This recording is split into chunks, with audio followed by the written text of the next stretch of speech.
Jean Lézy, bonjour. Bonjour. Visite chez Philippe Gache au demi-tour du Castellet, pour quelle raison? Parce qu'en fait, bon, déjà, de voir une activité aussi sympathique sur le circuit, c'est fantastique. Donc il y a toutes les voitures possibles et inimaginables. Il y a l'histoire du sport automobile qui est là. Et de voir les collectionneurs qui amènent les voitures, les pilotes, j'en connais trop, j'en vois trop. Ça, c'est pas le problème, mais j'adore les voitures. Donc d'être ici au Paul Ricard aujourd'hui, c'est mon but. Dans les voitures du passé qui ont marqué votre vie, lesquelles retenez-vous? Bon, moi, franchement, j'étais très gâté parce que surtout les GT, il y avait des catégories où les Porsche, les grosses américaines comme les Mikuda, les Barracuda, les Camaro, ça c'était les voitures qui m'excitaient beaucoup. Mais après, dans les voitures mythiques, bien sûr, on a les Lola du Mans, les Porsche aussi, bien sûr. Vous pensez que les pilotes devaient être plus costauds avant que maintenant?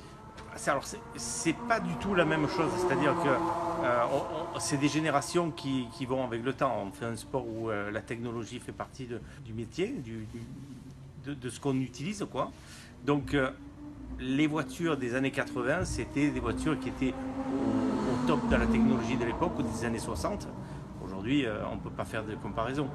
Les voitures que pilote aujourd'hui Giuliano ne sont même plus les mêmes que celles que vous pilotiez vous. Non, alors ça c'est un peu, quand même, c'est assez proche dans le sens où ils n'ont pas encore de direction assistée, mais ça reste quand même des voitures qui sont des autos modernes.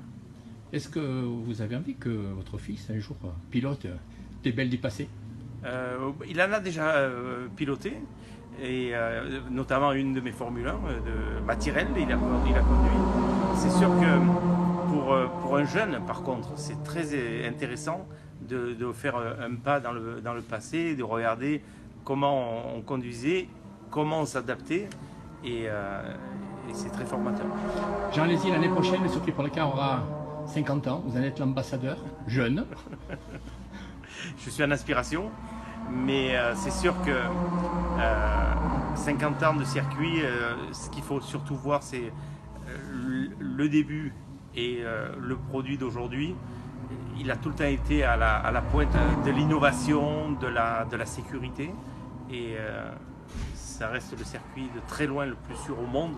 D'avoir une fête comme ça, 50 ans, c'est génial.